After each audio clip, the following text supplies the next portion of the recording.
do or do not, there is no try. You know, essentially it's full commitment. It's full commitment, full confidence. Whether you pull it off or you don't, it doesn't matter.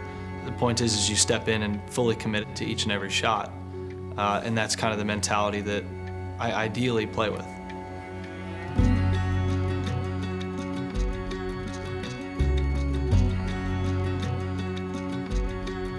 I was born on July 27th, 1993, here in Dallas, Texas, where I still live. I have a younger brother and sister. Both my parents played sports in college, so sport has always been an important part of my life. Loved playing everything. My first set of golf clubs was put in my hands when I was probably 2 years old, a little Tykes plastic set. And that's how I kind of picked up the game and grew up playing golf along with other sports. It wasn't until I was probably 12 or 13 years old where golf became my favorite and #1 sport. Before that, it was baseball. It was a tough day when I had to tell my dad that I wanted to give up baseball. I got pretty emotional. We were in the car, actually. I remember I was driving up the tollway here in Dallas. We were actually passing a baseball field that he used to play in an over 40-year-old league. My brother and I used to chase home runs around. And I remember saying, hey, I don't think I want to play baseball anymore. I think I just want to play golf. And it being pretty difficult for me to do, but he was like, hey, if that's what you want to do, then great. Eventually, it just became golf.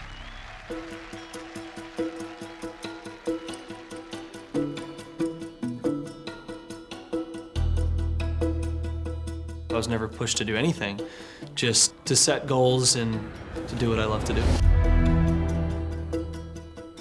I had a good group of friends that I was practicing and playing with all summer long, and I got better and started to see the results, and I loved that the work that I put in was ultimately the work that I got out. Each year, you know, the goals were loftier and loftier. You know, I wanted to win this tournament or that tournament, or I wanted to qualify for a US Junior. It wasn't until I was probably 15 or so where I was like, I'm good enough now that if I stay on this course that I could play professionally someday. It was about that time where I started to really love the historical aspect of the game, and there is no greater history than the Open Championship when it comes to golf. That's the Mecca. That's the Mecca of golf, and I fell in love with the tournament. I fell in love with the imagination that you needed over there for your tee to green.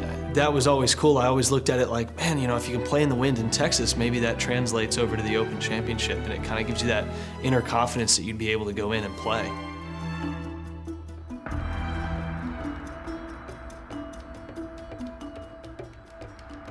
Jordan Spieth.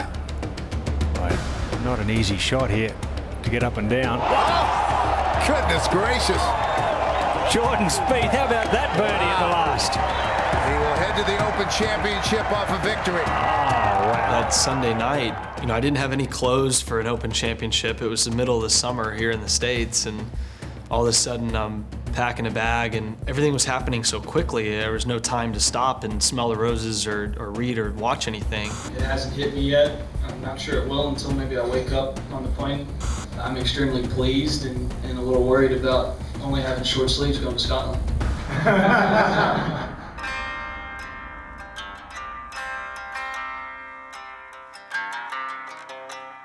I remember just being on that airplane thinking, what just happened? I'm out preparing for a major that I didn't expect to be in. I mean, it was so much fun. It was just such a blast. My friends came over.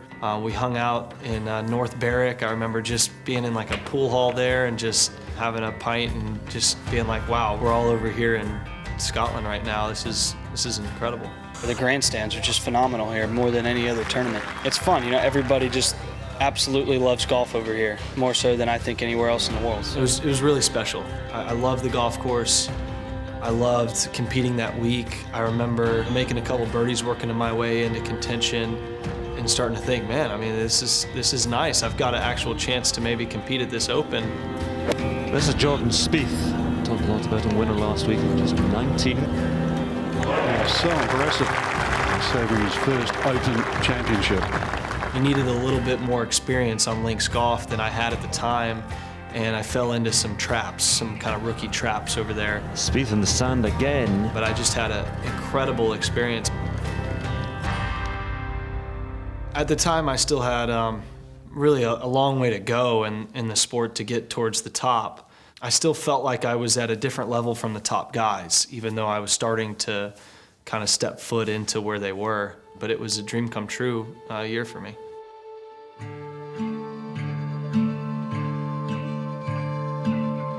Somebody seems to find a history lesson on why I was the youngest to do something. For me, I don't really think of my age. It's cool to be able to have, 2 legs of the Grand Slam now.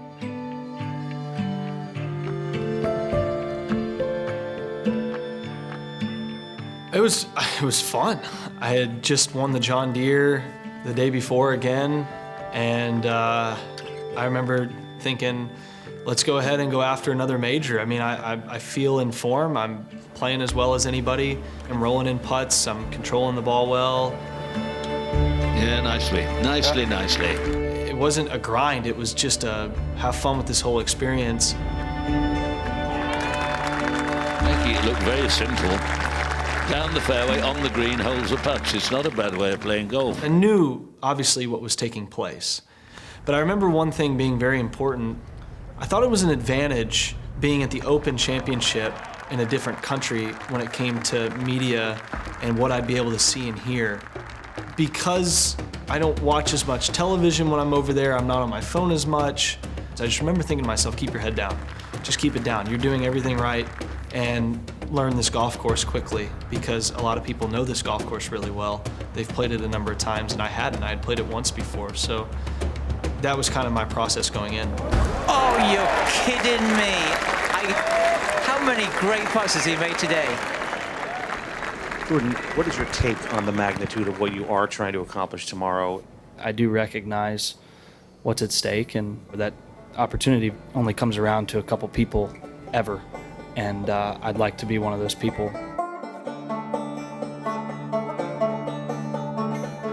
I remember number one, I remember having my wedge shot in there, knowing I needed to be aggressive that day. It was going to be a day where you could score a bit. I think it was a front right pin, and you had to have to deal with the burn if you want to get it close to the hole. And I remember hitting my wedge shot, just perfect distance in there, giving me that confidence that, hey, I'm right on today, and rolled in a putt. It's like, all right, that's exactly what we needed to do. The best thing is Spieth starts with a birdie.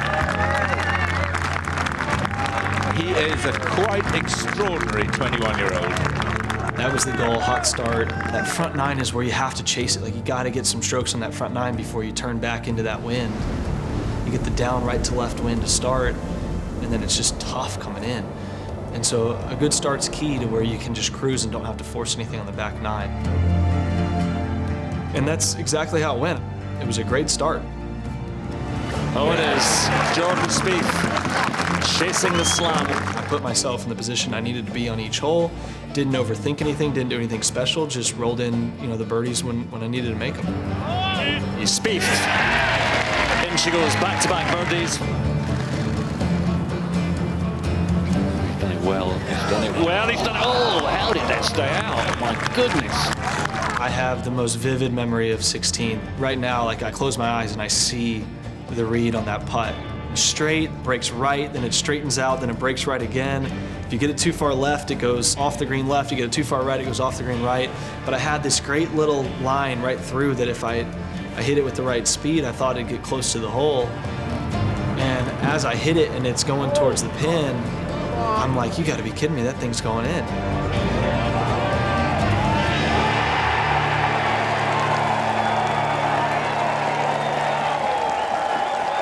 What a moment that was. At this point, I know that I can go par birdie to win the Open Championship on 17-18. So it became very real for me at that point.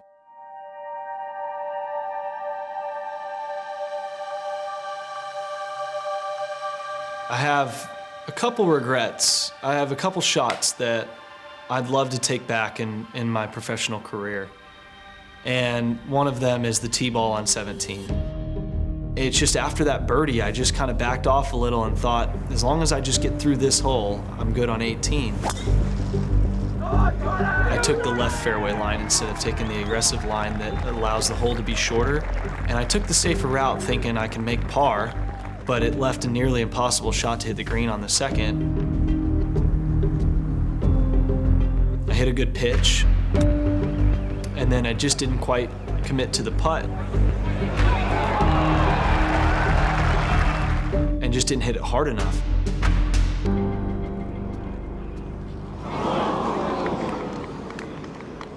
I remember walking off that green just kind of just upset at the mentality I played the hole with.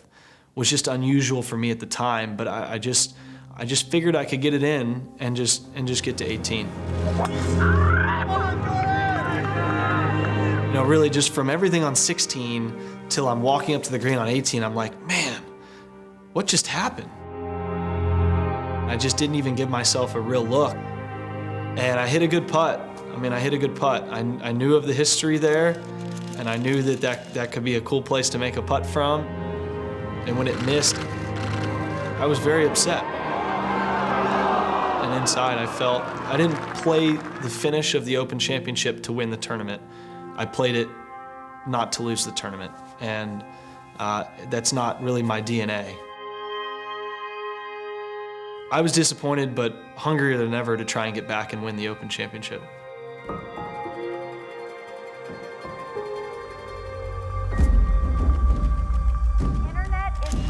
All about Jordan Spieth's big Masters meltdown on his 12th Parted a quadruple bogey 7. An athlete come back from that type of collapse. We'll stay with him.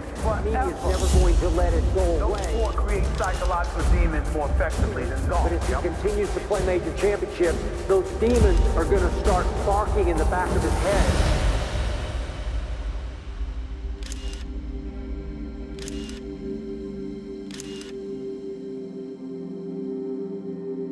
My sister, she's 7 years younger than me, and she's always been mine and my brother's biggest fans of everything that we're doing. She has special needs, and I mean, she knows if you win, but she doesn't really care more than if you don't win. It's just, you know, it's another day that she's out there supporting, and it puts things in perspective. When you're on the highest of highs or when you're in the lowest of lows, I mean, neither one really makes that much of a difference in the grand scheme of things, and you're able to see that. It's all the highest of highs with her, which is very cool.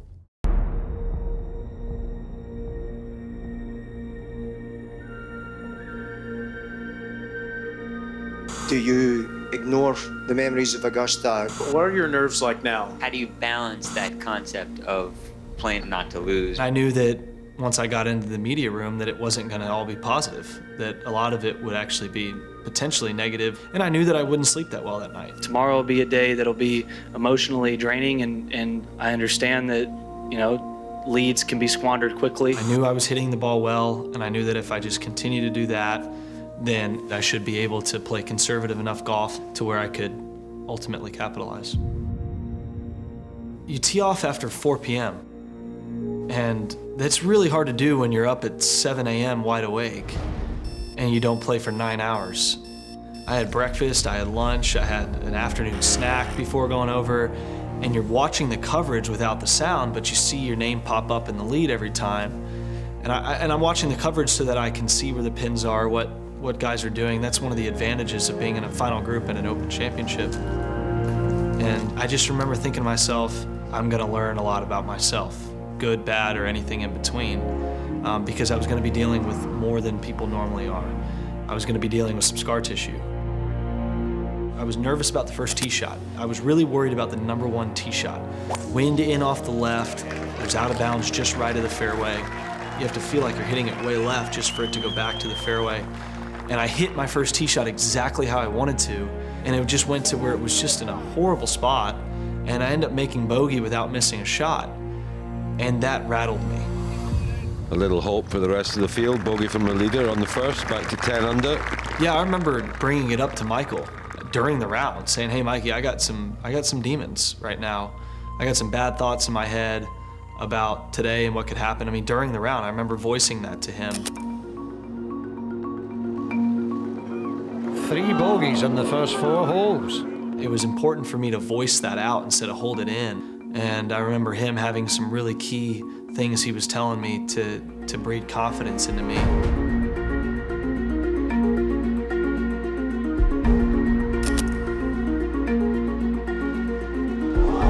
And the lead's gone. After missing that putt, I thought, there goes the lead. Now this is going to be this much more difficult. Final 9 on Sunday, here we go. I didn't even need to play that well to maintain a 3 or 4 shot lead on this 9 and make the back 9 a lot easier.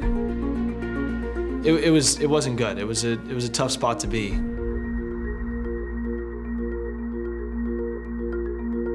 So the 13th hole is probably the hardest hole on the golf course. It had played into the wind a couple days, it had played downwind a couple days. Sunday it was mainly off the left, maybe a little bit of help. And when there's any helping wind, it's nearly impossible to hold the fairway, especially with driver. So you can hit a 3-iron and then you need another 4-iron into the green. But you can also hit driver and there's light rough on the right side. Oh dear, this is so far right. Oh dear, yeah, this is catastrophic. I think they found it, but it's a long way right, fellas. I just didn't commit to playing a draw. Instead, I lined up to hit a fade, and I left the face dead open. We're looking at 4-foot-high rough, Jamie, where they think they've got the ball. And I remember seeing the slow-mo of my driver on the ball, and the face just kind of jerk open right when it hit it. And I'm thinking to myself, that's not good. I mean, this is a double drop staring him in the face, and you'd have to think there's got to be a sense of rising panic. Everything that ensued after, finding out where the ball actually was. It's carnage down here, I've got to tell you. It's absolute carnage. I mean, he's literally on a rock face. Trying to decide the best route to make the best score from there. How on earth? He gets a line from here. It took a lot of patience. And what took the most amount of time was really the rules officials talking to each other, trying to figure out where that drop would actually have to take place. I've never seen anything like this. My decision on what I wanted to do was made relatively quickly. So he's pointing to the practice ground. He wants to go over there. I mean, there was, 3 drops that took place, and I end up on the driving range.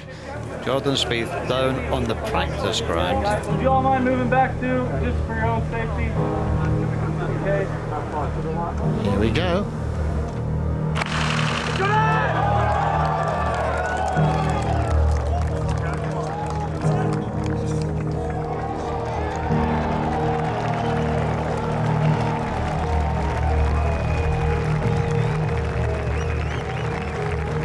With the shot that I just hit, I mean, wow, I've done everything right to this point.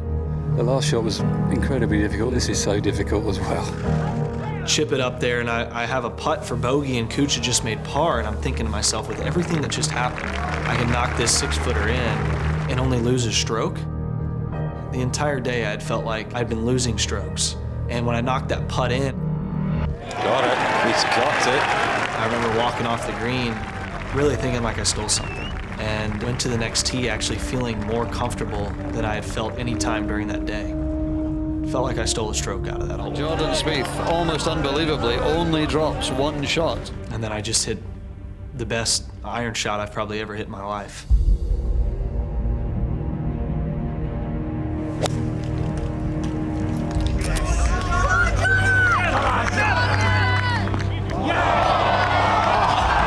This is just, what is going on? Chaos and magic and chaos. Astonishing stuff. That comfort level just continued, and I just hit fairway, green, putt, fairway, green, putt. That's just beyond belief, isn't it? The boy's resilient. What I kept thinking was each shot try and gain a little advantage over Cooch. I remember reading the putt. Ball's below my feet, it's gonna go downhill to the left early, it's gonna reach this valley, and it's gonna bank up and break left. It's gonna have a lot of speed to start because it needs that speed to get up the second hill. So it's gonna break even more to the left. So now all of a sudden I've lined up what would essentially be maybe a foot out to the right. I had seen guys hit it earlier that day and leave it short, leave it short, leave it short. And I just put a little extra pace than I really wanted to on that putt. As it starts to bank and I start to see it turn at the pace that it should turn into that slope, I'm like, okay, that's a great putt. And I don't think the expectation was that the ball would drop. You know, it was just rolling for so long. And then with about 2 feet to go, I'm like, wow, that's a really good putt. And then it drops. You are joking. You've got to be kidding. The tee box was the other direction. And Michael was already standing over there. But when I looked up to him, he was laughing. And I looked back and I'm like, man, I really missed an opportunity for a signature fist pump or a running jump or a scream or something there. Terrific recovery, but to follow it with a birdie at 14 and the eagle at 15, to get back into the lead. Cooch must be bewildered. He must be thinking, what do I do to beat this guy? The hole did look like a bucket at that point. Again, it was just gain an advantage on Cooch. Gain an advantage on Cooch. I hit a good drive. He ends up short right of the green. Well, that's par at best. He's got a tricky little pitch. Let me just go ahead and put this thing onto the green. That's a good shot. I have an advantage. Each shot was about just having that little bit of advantage. Brilliant. It's exactly where he was aiming. He couldn't miss it right. And he chips it up there and has about 4 or 5 feet. And so all I'm focused on at that point with the lead is put good pace on it. See if he can stroke another one in. I wouldn't put it past him. When I'm focused on just putting good pace on the putt and I'm seeing the line that requires that pace, I seem to make a lot of those putts. And I think I gave more of a fist bump on that one. What can you say? The resilience this young man has shown in the last hour is beyond belief. Absolutely magnificent, son. You are a legend. That was to get a 2-shot lead with 2 holes to play, which is just massive. I mean, that is with a par 5 and a tough par 4, that's huge. I'll wake up in a minute. When you look back earlier in the round, it's like, how in the world can you fix it like that? But it was just this zone that was unbelievable. I mean, to flip the script from that day, I mean, with a bogey, it was unusual. I like boring golf a bit better, but story-wise, it was pretty cool looking back.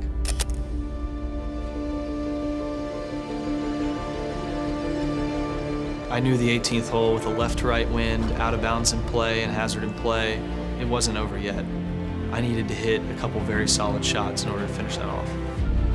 I really tried to enjoy it while staying very, very focused, because I thought to myself, hey, you know, you expect the unexpected. But when I coasted it up there, that's when it was essentially over. Absolutely superb, again. It was just incredible 4 holes of golf that closed that tournament out. For myself, it was a great feeling that, hey, this is the Open Championship. You know, wow, this is the Claret Jug. I mean, this is the most sought-after trophy in our sport. On a day like that day where it seemed out of grasp, there were times where I just didn't see myself holding it at the end of the day. It was overwhelming at that point. I had kind of gotten over the demons. I mean, I'd been through the demons and back, and it was done.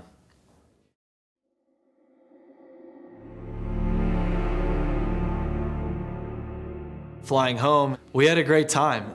You know, we had friends on that flight. It was Justin and Ricky and Brooks, and we flew to Atlanta, and then I got on a plane from there and flew home and landed at, I want to say, around 4:30 to 5 o'clock in the morning on Monday morning. I was beat tired because I didn't sleep the entire flight, but when we got in, everybody was there. It was so cool bringing that back because I knew that they were all on pins and needles that entire day with me, willing the ball in the hole when it needed to be, and, you know, praying for me when it wasn't going well, and just to have my family there was so special. The fire burns just as deep. It was unknown back then. Now I know what it was like. I know the feeling of what it's like when you're on top of the golf world. When you have it, it's so special, but then when you lose it, you want it even more. I I'd like to duplicate what I did the last 5 years in the next 5 years. I think that would be a nice next step towards the middle of my career. I really don't think my career starts till I'm about 30. So I'm just trying to get started.